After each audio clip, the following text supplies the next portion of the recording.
우리의 신앙생활을 한번 돌아본다면 신앙생활을 하면서도 때때로 하나님과 매우 가까이 있는 것처럼 보이지만 실제로는 그 은혜를 누리지 못하는 자리에서 살아갈 때가 많이 있습니다. 교회에 다니고 또 예배의 자리에 나오고 말씀을 듣고 또 신앙적인 분위기 속에서 머물러 있지만 정작 마음 깊은 곳에서는 큰 변화가 일어나지 않는 그런 경우들이 있는 것이죠. 겉으로는 가까이 있는 것 같지만 실제로는 문 앞에 머물러 있는 신앙, 그것이 우리의 모습이 될 때도 있다는 것입니다. 본문 이 사도행전 3장은 예루살렘 성전 미문 앞에서 일어난 한 사건을 기록하고 있습니다. 베드로와 요한이 성전에 올라가던 길에 나면서부터 걷지 못했던 한 사람이 고침을 받았던 그런 사건이죠. 단순하게 한 사람의 병이 낫게 된 그런 이야기가 아니라 이 사건은 예수 그리스도의 이름이 한 사람의 인생을 어떻게 완전히 바꾸어 놓았는지를 보여주는 매우 중요한 장면입니다. 오늘 말씀을 통해서 미문 앞에 앉아 있던 한 사람의 인생이 어떻게 변화되었는지 함께 살펴보면서 우리 삶에도 예수 그리스도의 이름으로 우리의 신앙이 다시 한번 일어나는 그런 새로운 은혜가 있기를 간절히 소망합니다.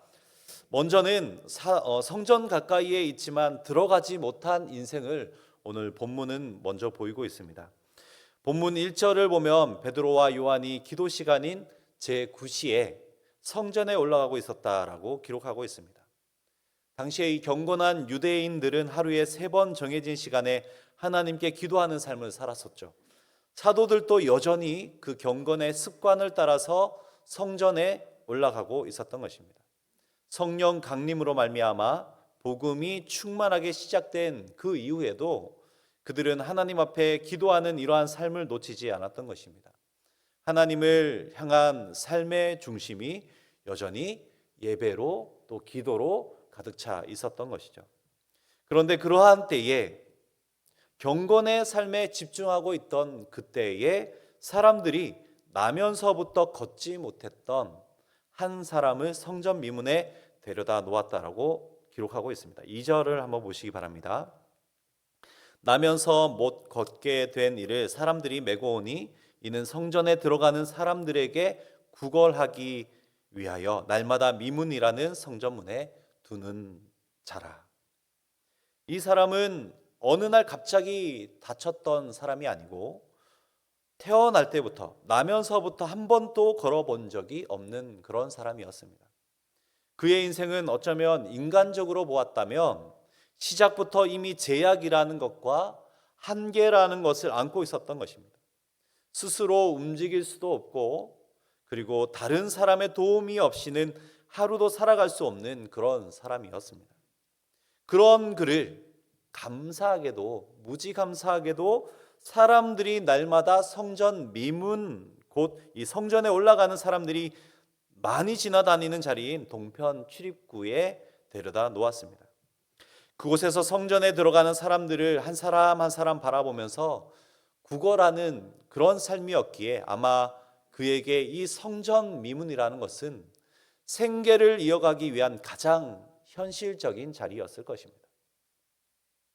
그런데 여기서 우리가 주목해야 할 사실이 하나 있죠. 이 사람이 성전과 매우 그리고 날마다 어쩌면 누구보다도 가장 가까운 곳에 있었지만 성전 안으로는 들어가지 못했다라는 것입니다.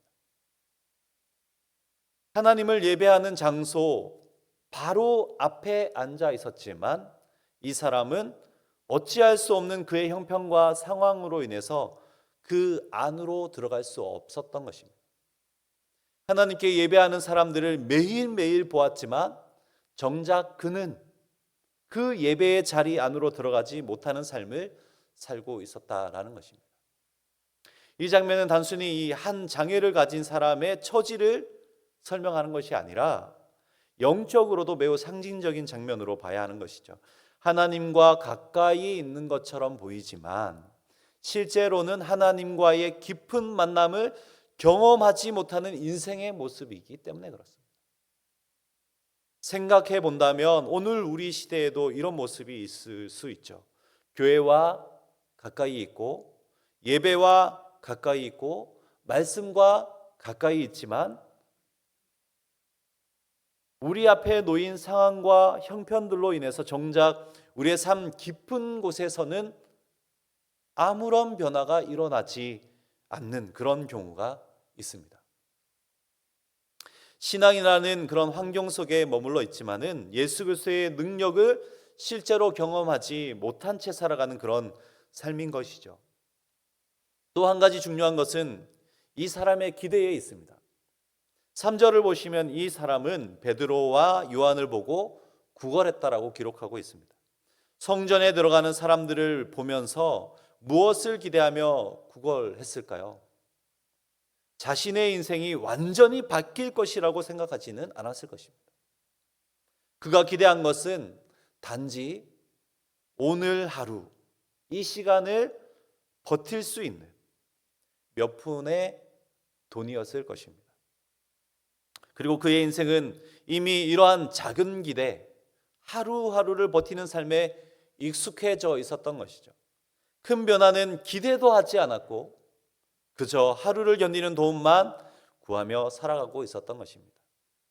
이것이 바로 미문 앞에 앉아 있는 인생의 모습입니다. 가까이는 있지만 들어가지 못하고 기대는 하지만 하나님을 향한 크고 놀라운 기대는 아닌 삶의 모습인 것이죠. 사랑하는 성도 여러분, 오늘 우리의 모습은 어떻습니까? 우리는 예배의 자리에 나아오고 말씀을 듣고 기도의 자리 앞으로 나아오고 신앙의 환경도 아주 잘 조성된 그런 상황 속에 살아가고 있습니다. 그러나 혹시 여전히 문 앞에 머물러 있는 신앙은 아닙니까? 하나님 앞에 나아온 것 같지만 여전히 우리의 기대는 사람과 또 상황에 머물러 있지 않는지는 돌아봐야 한다라는 것입니다. 하나님께서는 우리가 문 앞에 머물러 있기를 원하지 않으십니다.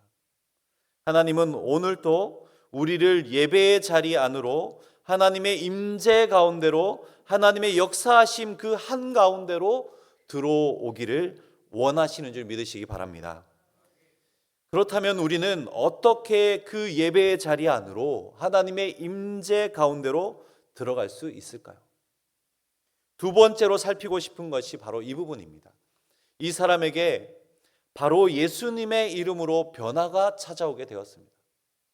4절을 한번 보시기 바랍니다. 베드로가 요한과 더불어 주목하여 이르되 우리를 보라 하니.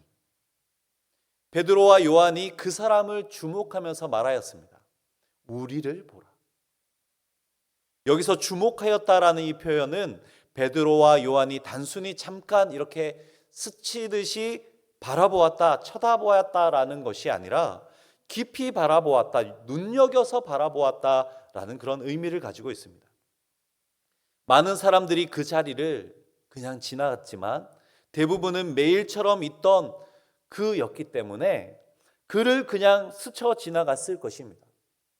그러나 베드로와 요한은 그를 그냥 지나치지 않았던 것이죠. 그의 상황을 외면하지 않고 그의 인생을 깊이 바라보았던 것입니다. 그리고 그에게 이렇게 이야기했던 것이죠. 우리를 보라.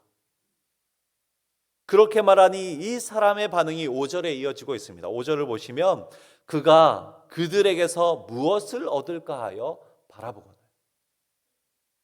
이 사람이 무엇인가 받을 줄 알고 그들을 바라보았다라는 것입니다. 그는 평소와 다름없이 또 한 번의 구걸이 잘 이루어질 것이라고 생각했을 것입니다. 아마 그의 마음속에는 계속해서 오늘은 얼마나 받을 수 있을까? 오늘은 무엇을 먹을 수 있을까? 라는 그런 기대 정도만 있었을 것입니다.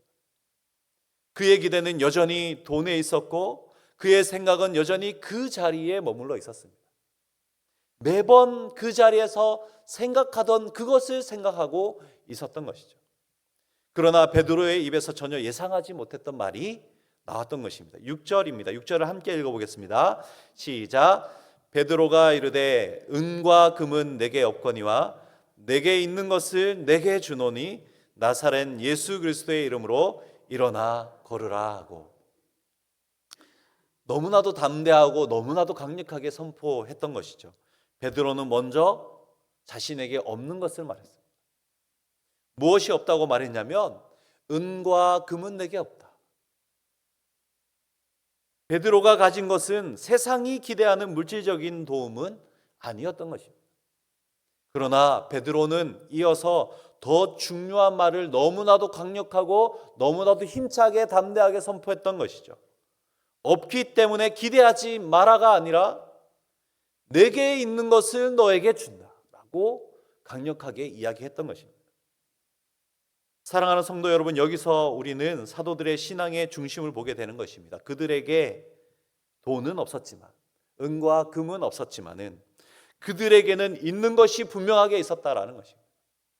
그들의 삶을 가득 채우고 있는 것, 분명히 알고 있는 것이 있었습니다. 바로 예수 그리스도의 이름이었습니다. 한 가지 질문을 해봅니다.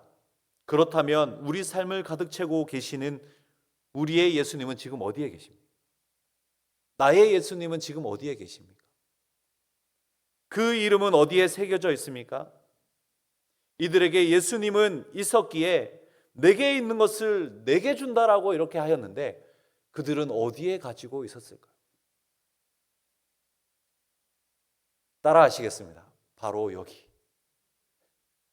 참 쉽죠? 고민 많이 하셨죠?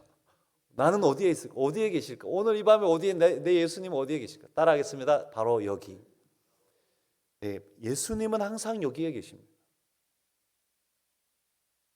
사도들의 신앙의 중심과 삶, 그들의 이 여기에도 가득 채우고 있던 그분의 이름이 어떤 능력을 가지고 있는지 그들은 너무나도 분명히 알고 있었기 때문에 그들이 가지고 있는, 여기에 가지고 있는 그것을 너에게 주겠다라고 이야기했던 것입니다. 그래서 베드로는 단순히 위로의 말을 건넨 것이 아니라 믿음으로 그에게 강력히 선포하죠. 나사렛 예수 그리스도의 이름으로 일어나 걸으라. 단순한 인간적인 격려가 아니라 예수 그리스도의 권세에 근거한 강력한 이 확신과 선포였습니다. 그리고 7절에 보시면 베드로가 그의 오른손을 잡아 일으켰다라고 기록하고 있습니다. 단지 말로만 그렇게 했던 것이 아니라 그는 믿음으로 강력하게 행동했던 것입니다. 그러자 어떤 일이 일어났다고 기록하고 있습니까? 오른손을 잡아 일으키니 발과 발목이 곧 힘을 얻었다. 여기서 우리는 분명히 알 수 있는 것이 있죠. 이 기적은 베드로의 능력 때문이 아니다라는 사실입니다. 사도들의 경건함 때문도 아니었습니다. 어떤 능력, 누구의 능력이었냐면 바로 예수 그리스도의 능력이었습니다. 예수 그리스도의 이름의 능력 때문이었다라는 것입니다. 그래서 조금 뒤에 베드로는 이렇게 분명히 말하죠. 16절을 보시면은 그 이름을 믿음으로 그 이름이 너희가 보고 아는 이 사람을 성하게 하였다. 사랑하는 성도 여러분, 우리의 삶을 진짜로 변화시키는 힘은 여기에 있습니다.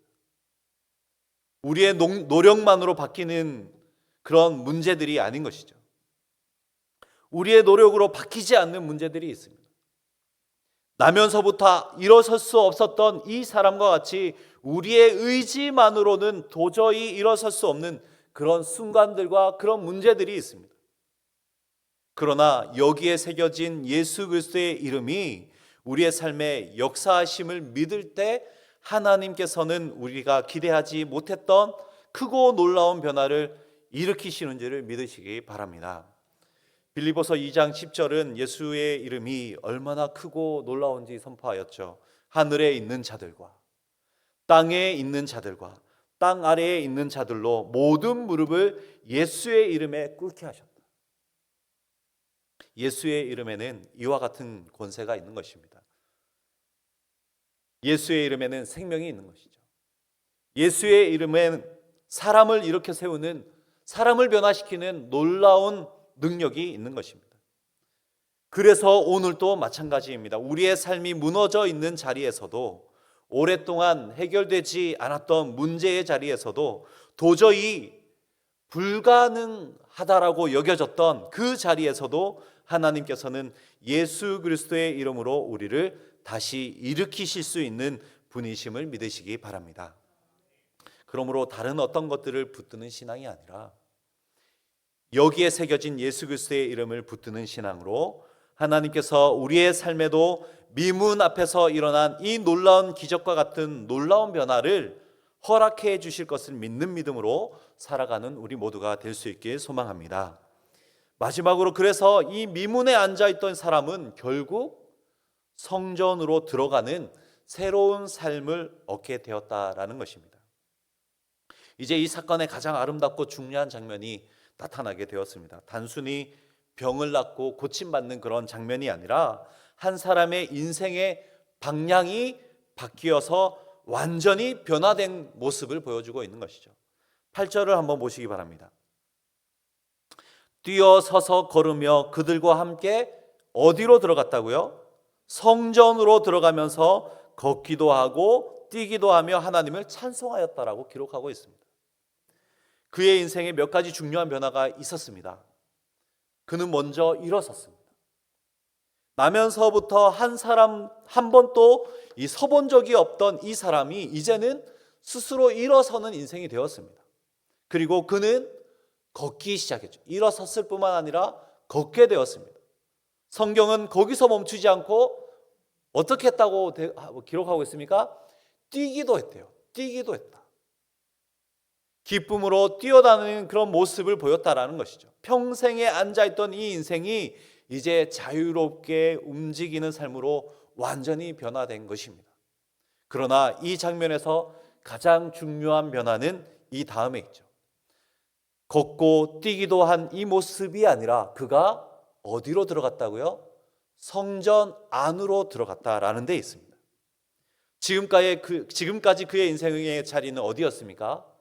성전 미문이었습니다. 바로 성전 앞까지만 가는 인생이었죠. 늘 예배하는 사람들을 바라보며 지켜보는 그런 인생이었습니다. 하나님을 예배하는 자리를 가장 가까이에서 보기는 했지만 정작 그는 그 안으로 들어가지 못했던 그런 인생이었습니다. 그런데 이제 그의 인생의 자리가 완전히 바뀌게 된 것이죠. 성경이 분명히 기록하고 있습니다. 그들과 함께 성전 안으로 들어가면서 라고 기록하고 있습니다. 그는 더 이상 문 앞에 머무는 사람이 아니라 하나님을 예배하는 자리 안으로 들어가는 그런 사람이 된 것입니다. 이것이 예수 그리스도를 만난 사람에게 일어나는 진짜 변화인 것이죠. 단지 육체의 문제, 그가 안고 있던 모든 문제들이 해결된 것이 아니라 삶의 자리와 방향이 완전히 바뀌는 그런 변화인 것입니다.